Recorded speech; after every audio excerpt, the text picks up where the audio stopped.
Hi everyone, আসসালামু আলাইকুম। আজকে হচ্ছে মুরগির মাংস রান্না করব, তাই সিদ্ধ করে নিয়েছি মুরগির মাংস।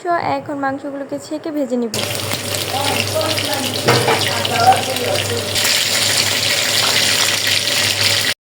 এই তো লাল করে মুরগির মাংসগুলোকে ভেজে নিয়েছি।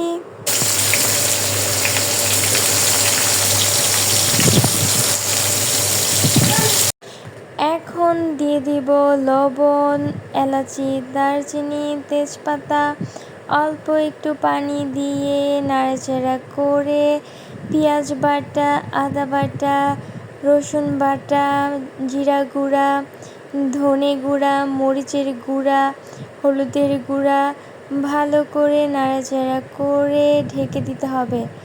কিছুক্ষণ পরে ঢাকনাটা উঠিয়ে এই তো দেখছেন আমাদের কষানো হয়ে এসেছে। এখন ভেজে রাখা মুরগির মাংসগুলোকে দিয়ে দিব, দিয়ে কিছুক্ষণ নাড়াচাড়া করে কষিয়ে এখন পরিমাণ মতো পানি দিয়ে দিতে হবে। বেশি পানি দেওয়া যাবে না, কারণ ভাজা সিদ্ধ করা। এই তো দেখছেন আমাদের তরকারির ফাইনাল লুক। খুবই মজা হয়েছিল।